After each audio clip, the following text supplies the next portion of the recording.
மத்திய கிழக்கு நாடுகளின் அரசியலில் கடந்த 35 ஆண்டுகளுக்கும் மேலாக ஒரு அசைக்க முடியாத சக்தியாக இருந்தவர் அயதுல்லா அலி காமேனி. ஈரானின் ஒட்டுமொத்த அதிகாரமும் இவர் கையில்தான் இருந்தது. அப்படிப்பட்ட ஒரு சக்தி வாய்ந்த தலைவர் அமெரிக்கா மற்றும் இஸ்ரேல் படைகள் நடத்திய கூட்டு வான்வழி தாக்குதலில் கொல்லப்பட்டதாக அந்நாட்டின் அரசு ஊடகங்கள் அதிகாரப்பூர்வமாக உறுதிப்படுத்தியுள்ளன. உலகையே அதிர வைத்திருக்கும் இந்த சம்பவம் வெறும் ஒரு தாக்குதல் மட்டுமல்ல, ஈரானின் எதிர்காலத்தையே மாற்றப்போகும் ஒரு பெரிய திருப்பம். யார் இந்த காமேனி? ஒரு ஏழ்மையான குடும்பத்தில் பிறந்த இவர் எப்படி ஈரானின் உச்ச தலைவரானார்? எதற்காக இவர் இப்போது குறிவைக்கப்பட்டார்? விரிவாக பார்க்கலாம்.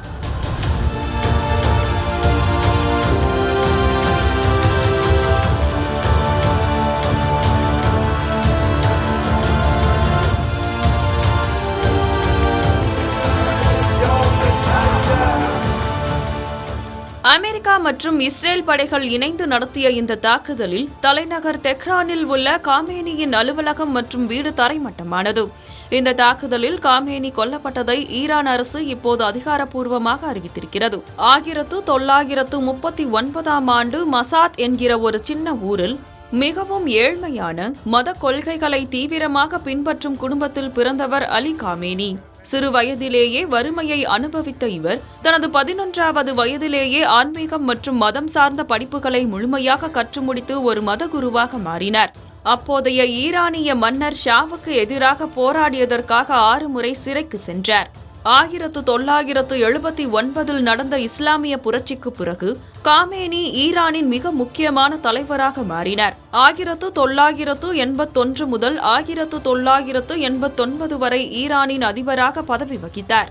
அதன் பிறகு ஈரானின் முதல் உச்ச தலைவரான கொமேனியின் மறைவுக்கு பின் அந்த நாட்டின் மிக உயரிய பதவியான சுப்ரீம் லீடர் பதவிக்கு வந்தார். இந்த பதவி என்பது மக்களால் தேர்ந்தெடுக்கப்படும் அதிபரை விடவும் அதிக அதிகாரம் கொண்டது. ராணுவம், நீதிமன்றம், வெளியுறவு கொள்கை என எல்லாமே காமேனியின் ஒற்றை உத்தரவின் கீழ்தான் செயல்பட்டு வந்தன. காமேனியின் ஆட்சி காலத்தில் இஸ்ரேலுக்கும் அமெரிக்காவுக்கும் எதிராக செயல்படும் ஆயுத குழுக்களுக்கு ஈரான் பெரிய அளவில் ஆதரவு அளித்ததாக குற்றச்சாட்டு முன்வைக்கப்பட்டது. ஹிஸ்புல்லா மற்றும் ஹமாஸ் போன்ற அமைப்புகளை தனது கட்டுப்பாட்டில் வைத்து அதன் மூலம் இஸ்ரேலுக்கு பெரும் சவாலாக திகழ்ந்ததாக கூறப்படுகிறது.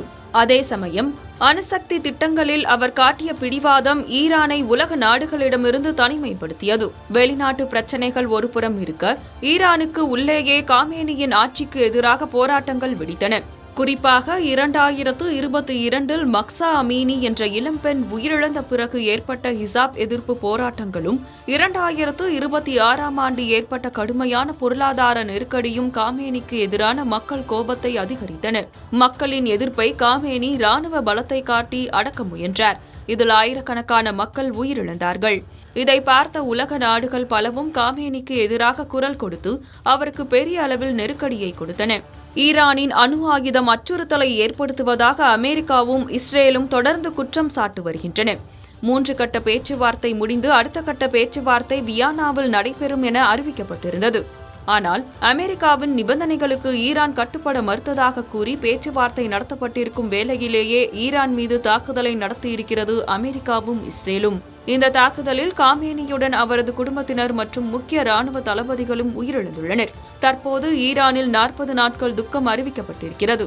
35 ஆண்டுகள் ஈரானை ஆட்டி படைத்த ஒரு வலிமையான தலைமை வீழ்ந்திருப்பது அந்த பகுதியில் பெரிய திருப்பங்களை ஏற்படுத்தும் என எதிர்பார்க்கப்படுகிறது.